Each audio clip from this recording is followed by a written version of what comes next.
अर्क संपुष्टिका सप्तमी व्रति विधि, सप्तमी व्रत महात्मा में कौमुदी का आख्यान। सुमंतु जी बोले, राजन, फाल्गुन मास के शुक्ल पक्ष की सप्तमी को अर्क सप्तमी कहते हैं। इसमें षष्ठी को उपवास रहकर स्नान करके गंध पुष्प, गुग्गुल, अर्क पुष्प, श्वेत करवीर एवं चंदनादि से भगवान दिवाकर की पूजा करनी चाहिए।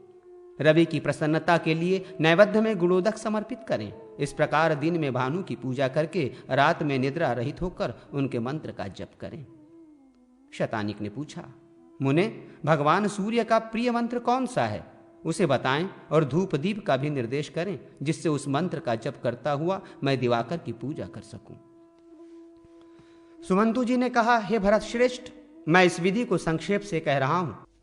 व्रती को चाहिए कि एकाग्रचित्त होकर षडक्षर मंत्र का जप, होम तथा पूजा आदि सभी कर्म संपादित करे।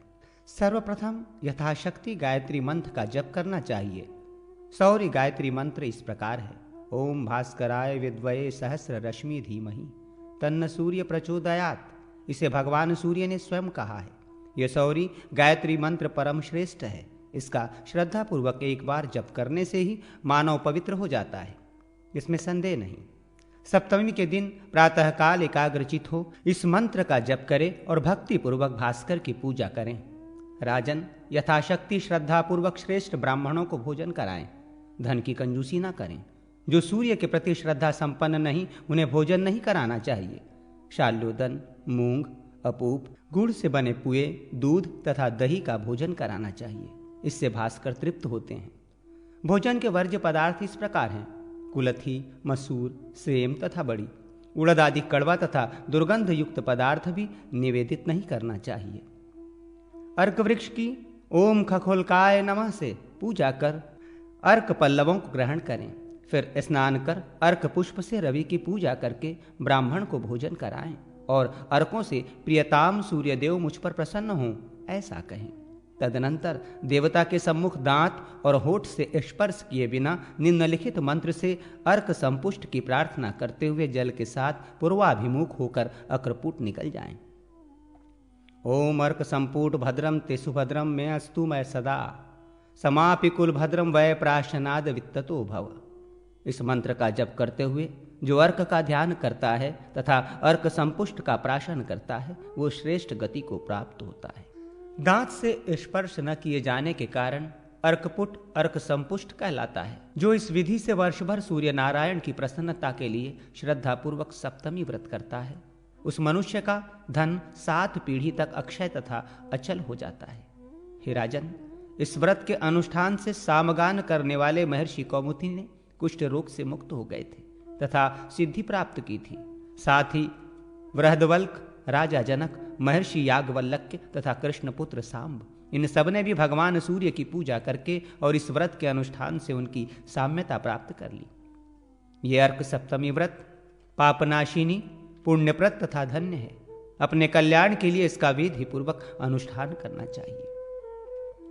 शतानिक ने पूछा, मुने, जनक आदि ने भगवान सूर्य की पूजा करके जिस प्रकार सिद्धि प्राप्त की, उसे तो मैंने बहुधा सुना है, किंतु महर्षि कौमुदी ने किस प्रकार अर्क की आराधना कर सिद्धि प्राप्त की और वे कैसे कुष्ठ रोग से मुक्त हुए, इसका मुझे ज्ञान नहीं है। वे कौमुदी कौन थे? उन्हें कैसे कुष्ठ हुआ? हे द्विजश्रेष्ठ, किस प्रकार उन्होंने देवाधिदेव दिवाकर की आराधना की, इन सभी बातों को मुझे संक्षेप में सुनाएं। सुमंतु जी ने कहा, राजन, आपने बहुत अच्छी जिज्ञासा की है। इस विषय को आप श्रवण करें। प्राचीन काल में हिरण्यनाभ नाम के एक विद्वान ब्राह्मण थे। वे अपने पुत्र के साथ महाराजा जनक के आश्रम पर गए। वहां अनेक ब्राह्मणों के साथ उनका शास्त्रार्थ हुआ। क्रोधवश कौमुदी से एक ब्राह्मण का वध हो गया। पुत्र के द्वारा विप्र को मारा गया देखकर पिता ने कौमुदी का परित्याग कर दिया। सज्जनों तथा कुटुंबियों ने भी उसका बहिष्कार कर दिया।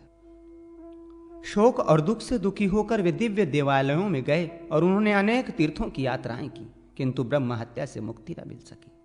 ब्रह्म हत्या के कारण उन्हें भयंकर कुष्ठ नामक व्याधि ने प्रस्त कर लिया। नाक, कान आदि अंग गलकर गिर गए। शरीर से पीप और रक्त बहने लगा। समस्त पृथ्वी पर घूमते हुए वे पुनः अपने पिता के घर आए।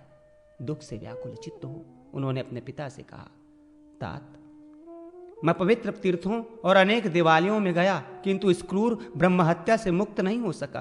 प्रायश्चित करने पर भी मुझे इससे छुटकारा नहीं मिला है। अब मैं क्या करूं, कहां जाऊं, कैसे अपने रोग से मुक्ति पाऊं? हे अनध, अल्प परिश्रम साध्य जिस कर्म के करने से इस ब्रह्म हत्या रूपी व्याधि से मुझे छुटकारा मिले, उस उपाय को आप शीघ्र बताएं और मेरा कल्याण करें। हिरण्यनाभ ने कहा, पुत्र, पृथ्वी में घूमते हुए तुमने जो क्लेश प्राप्त किया है उसे मैं भली भांति जानता हूं। तुम अनेक तीर्थों में गए और प्रायश्चित भी किए, परंतु ब्रह्म हत्या से मुक्ति न मिली। अब मैं एक उपाय बताता हूं, उस उपाय से तुम अनायास ही ब्रह्म हत्या से मुक्त हो जाओगे। कौमुदी ने कहा, विभो, मैं ब्रह्मादि देवों में कितनी आराधना करूं? मैं तो शरीर से भी विकल हूं, अतः सभी कर्मों का यथावत संपादन मुझसे संभव नहीं। फिर किस प्रकार मैं देवता को संतुष्ट कर सकूंगा? हिरण्यनाभ ने कहा, ब्रह्मा, विष्णु, महादेव, वरुण आदि देवताओं ने भक्तिपूर्वक भगवान भास्कर की पूजा की है और इसी कारण वे स्वर्गलोक में आनंदित हो रहे हैं। हे पुत्र, मैं भगवान सूर्य के समान किसी भी देवता को नहीं जानता हूं। वे सभी कामनाओं को देने वाले और माता पिता तथा सभी के मान्य हैं, इसमें कोई संदेह नहीं। इसलिए तुम उनके मंत्र का जप करते हुए तथा सामवेद के मंत्रों का गान करते हुए भक्तिपूर्वक उनकी आराधना करो और उनसे संबंधित इतिहास पुराण आदि का श्रवण करो। इससे तुम्हें शीघ्र ही रोग से मुक्ति मिलेगी और तुम मोक्ष को प्राप्त कर लोगे। सुमंतु जी ने कहा, राजन, सामगान करने वाले महर्षि कौमुदी ने श्रद्धा समन्वित हो अपने पिता द्वारा निर्दिष्ट सूर्योपासना की विधि से भक्तिपूर्वक भगवान सूर्य की आराधना की। भगवान भास्कर की कृपा से वे महर्षि कौमुदी दिव्य मूर्तिमान हो गए और उन्होंने भगवान भास्कर के दिव्य मंडल में प्रवेश किया।